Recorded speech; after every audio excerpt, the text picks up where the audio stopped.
The Mod 70s have been together navigating side by side right from the start of the race in Dublin, and it's Sidney Gavney who's made the most of the Irish currents and light breezes. His boat Oman Air will first around the Fastnet Rock. However, conditions have now become very difficult. Ici c'est la tempête, heureusement It's pretty stormy out here and luckily I've got everything under control. Now we're about 20 miles from the Fastnet and as you can see things are pretty calm. It's been like this for a while. The conditions are trying our patience, but we're trying to keep it cool.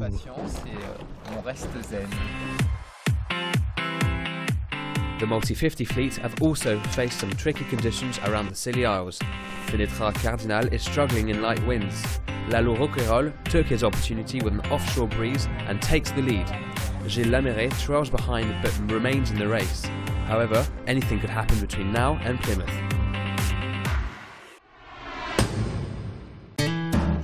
After a race full of suspense, it's the red bows of Fenitra Cardinal that's the first to cross the finish line in Plymouth Sound. The four Multi-50s fought a real battle this morning on the run to Plymouth.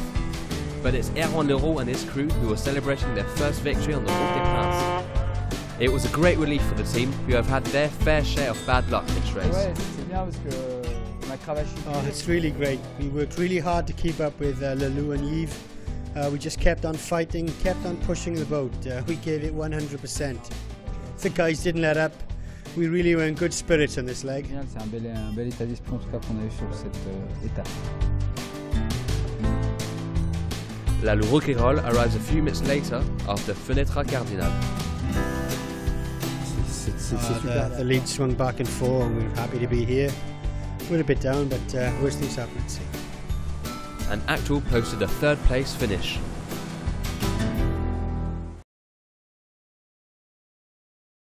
Yes, we are happy. It was very hard. During last night, there are 2 knots maximum, so it was very difficult. A lot of current. So we cancel Actual, Arkema. It was a battle all the night, and finally we win. So we are very happy. All the team we are happy. Yes.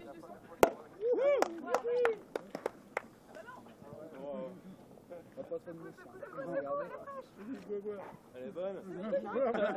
Voilà, ouais. Exactement. Il y a encore du boulot aussi. Bon, reste bien. Bravo les gars. Voilà, on a gardé le décalage qu'on avait créé toute la nuit, puis d'un coup on est parti. Je sais pas pourquoi, ni Dave ni Adam, il fallait un peu de réussite. Voilà, la réussite qu'on n'a pas eue à l'étape 1 et 2, on l'a eu à celle-là, quoi. Ouais, il y avait beaucoup de courant, mais on a eu du vent là pour étaler, donc ça allait. Ouais, ça a été un peu chaud, c'était cette nuit là, on reculait presque, ouais. Et ouais, c'était un peu tendu parce que les vitesses c'était pas folichon, hein. Donc voilà, mais ouais, c'est bien parce que on a cravaché dur, que ça soit pour attraper Yves ou pour attraper Lalo, on n'a rien lâché, on a continué à faire avancer le bateau à 100%, les gars n'ont rien lâché non plus et c'est génial, c'est un bel état d'esprit en tout cas qu'on a eu sur cette étape. Tout le temps arriver ouais, à regarder... non, on a fait un système de quart un peu différent là, ce coup-là, par rapport aux étapes 1 et 2. Et du coup c'était pas mal parce qu'il y avait toujours 3 personnes sur le pont et donc du coup on avait toujours quelqu'un au réglage, on avait toujours quelqu'un à la nave. Voilà, donc on avait l'info et le retour de l'info, s'il y avait une bascule de vent à prendre, si on était sur la route ou pas, et donc ça c'était bien. Et tout en quand même, même si c'était, alors effectivement on restait 6 heures sur le pont, mais à bloc pendant 6 heures, le matoussage, tout, et puis on avait 2 heures à la banette, quoi. Mais globalement ça a bien fonctionné, alors on est peut-être un peu plus fatigué que les autres étapes, mais je pense que voilà, ça a bien marché là. C'est sûr que les fichiers météo ça reste que des modèles mathématiques, donc effectivement il faut essayer de faire abstraction, il faut essayer de regarder ce qui se passe réellement, si c'est des systèmes dépressionnaires, si c'est un anticyclone, et puis reprendre les grands fondements de la météo pour regarder, voilà, si on a une dépression, les vents ça va être comme ça, ça va être comme ça, ça va être comme ça. Donc voilà, sur le fichier, il n'y avait pas du tout de molle. Enfin, il y avait de la molle après le front, par exemple, en mer Celtique. Et au final, en fait, juste derrière le front, il y avait de l'ouest 10-15 nœuds, donc c'est ce qu'a eu la loupe. Et ça, c'est souvent le cas, mais c'est pas marqué sur les fichiers. Bishop, les Silly, ouais, ça a été un peu tendu, quoi. Alors, c'est peut-être plus tendu pour eux sur la carto, mais nous, c'était tendu juste avec Yves parce qu'on savait pas du tout où était Arkema.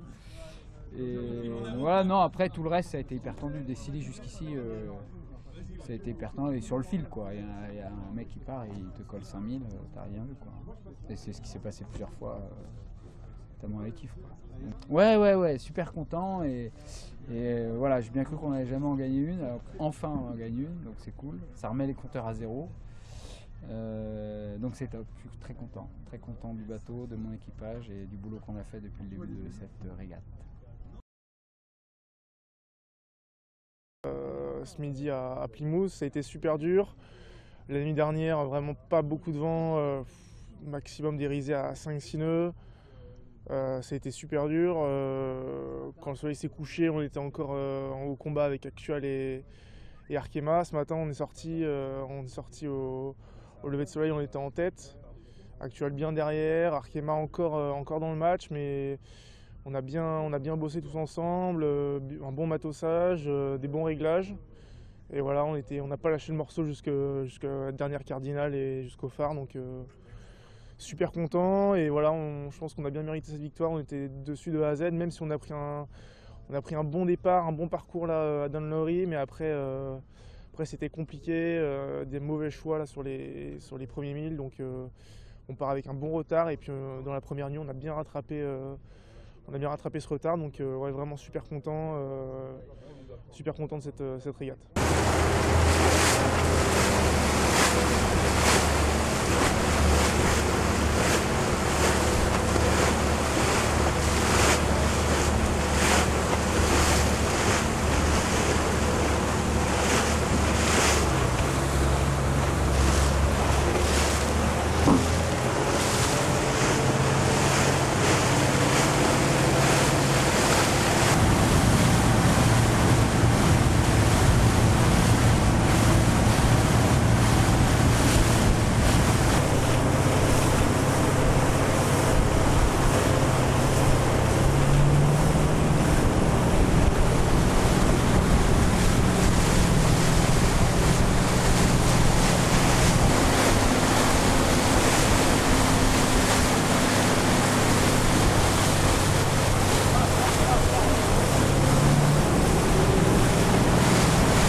Bravo Chile. Oh, nice.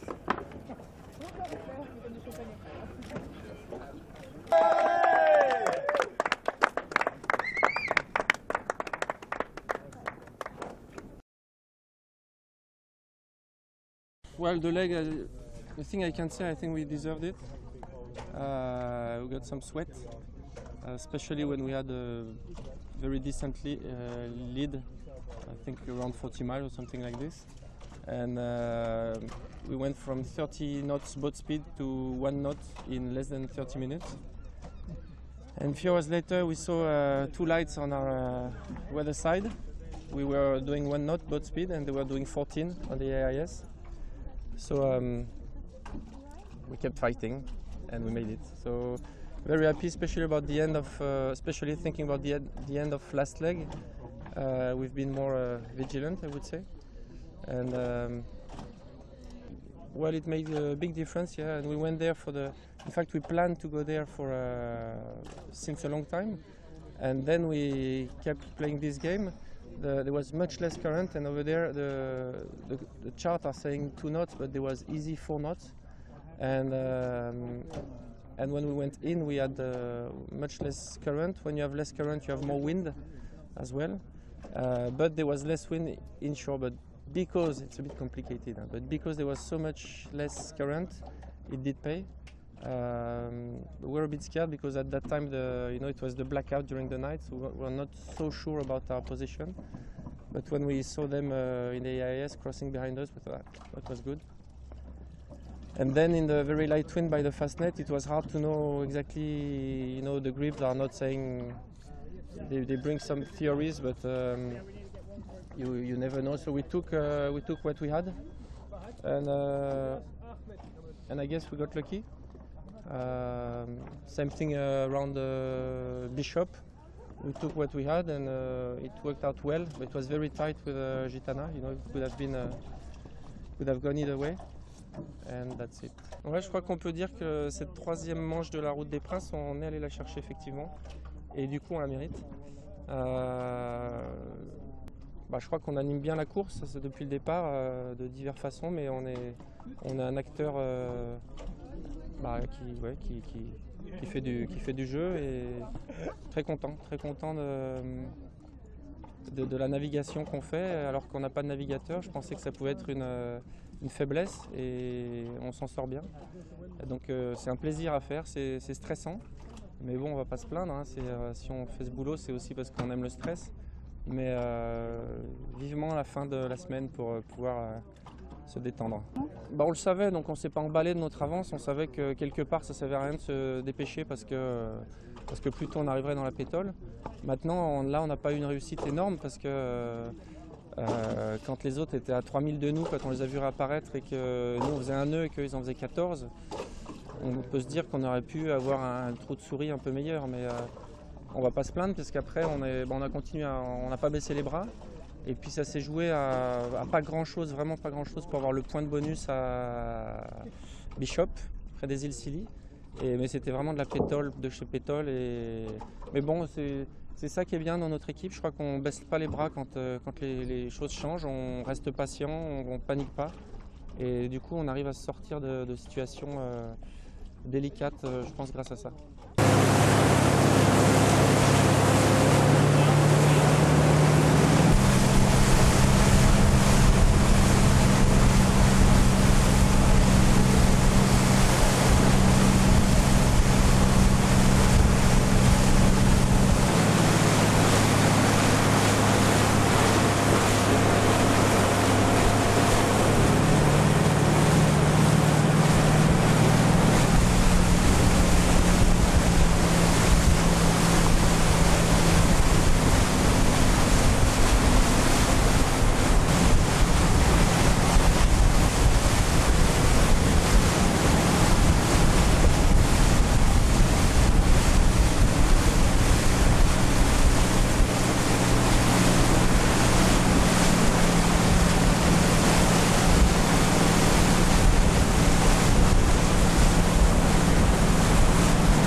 Ouais, on pensait pas finir aussi près d'Oman, ça c'est sûr, vu le premier coup qu'il nous a fait dans la DST, il est passé avec 60 000 d'avance au Fastnet.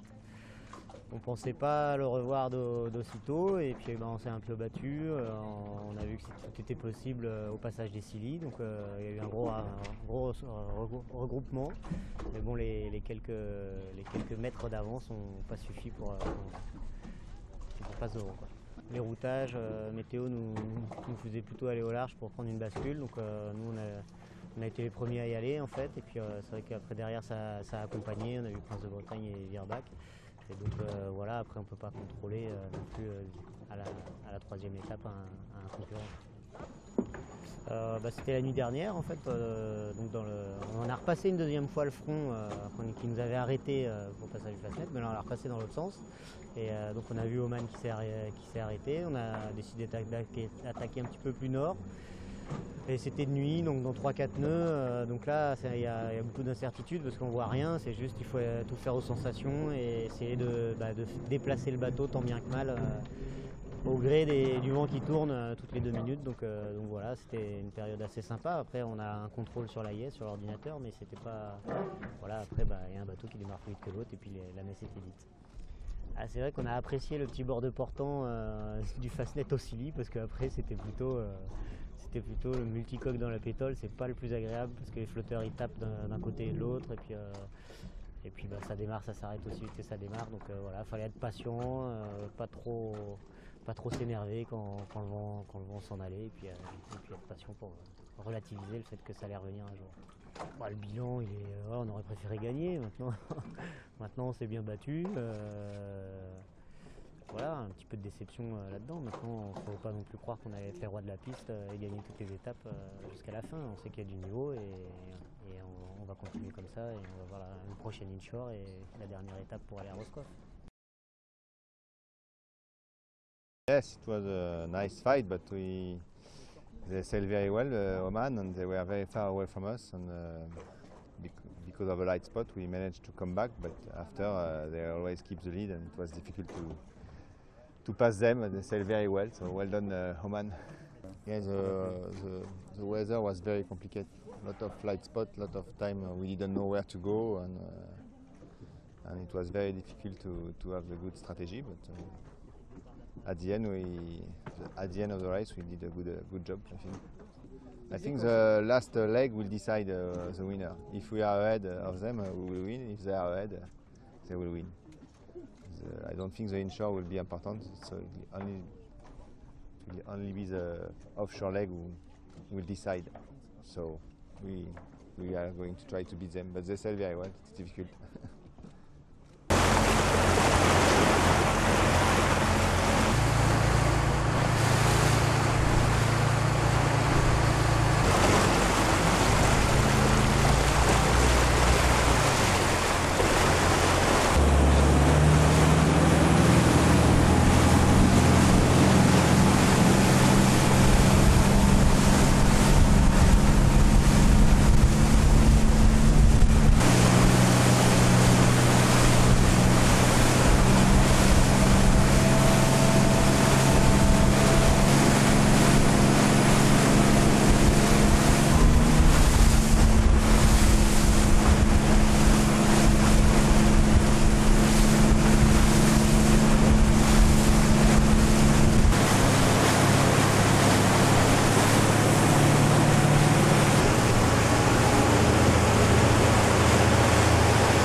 Je vais le faire. Ouais. Embrasse ta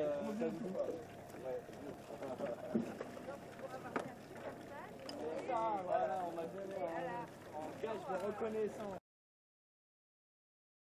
Oui, cette troisième étape entre Dublin et Plymouth, pas beaucoup de vent, le calme après la tempête. C'est vrai qu'on a eu 2 jours très émouvants d'inshore. Cet offshore a été beaucoup moins vanté, notamment les premiers instants.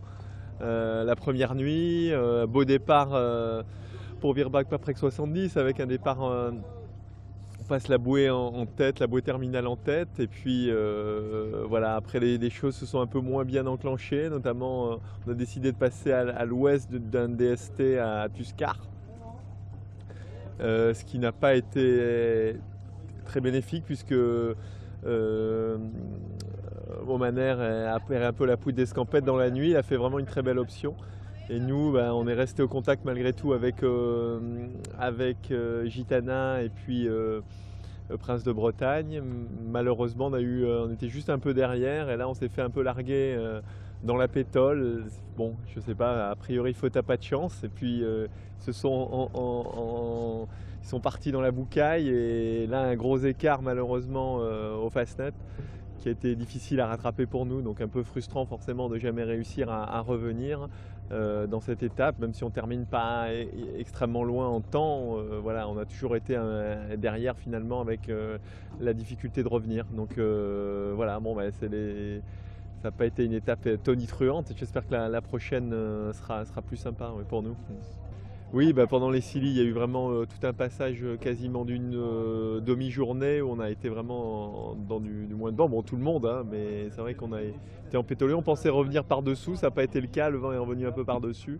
Et voilà, donc l'espoir de revenir sur cette pétole, même si on est revenu en temps, n'a pas été mené à bien quelque part. Oui, il y a toujours une bonne ambiance, c'est ça qui est sympa. Bon, on est là, on le savait, on l'a dit, on l'a redit, on est là pour apprendre. On a un gros déficit de connaissance du bateau par rapport aux autres équipes, donc il n'y a pas de pression monstrueuse. Bon, forcément, l'envie de bien faire, puis on est tous des gens qui aimons gagner, donc forcément un peu frustrant de jamais être premier, quoi, ou jamais être dans les premiers. Bon, ça fait pas de mal, un peu de petit temps, après pas mal de vent pendant les inshore, et voilà, on apprend, toutes les conditions sont intéressantes. On a eu un peu plus de vent sur les étapes précédentes, là, c'était bon, le petite chose qu'on peut regretter, c'est de ne pas avoir été vraiment au contact en permanence. On l'a été le premier jour de course, le second un peu moins. Ouais. Yes, indeed, a very good start with this leg. It was quite good in Dún Laoghaire in Dublin, where we started in the first place after the short inshore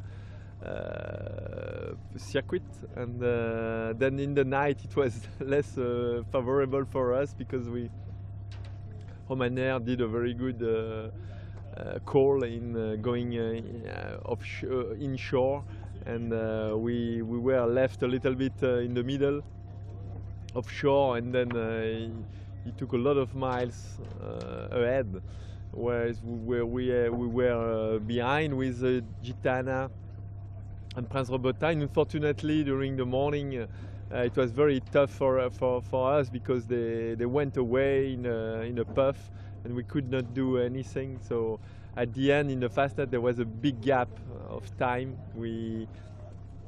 Because they took the win first, and so Oman was away, and Gitana was quite away also.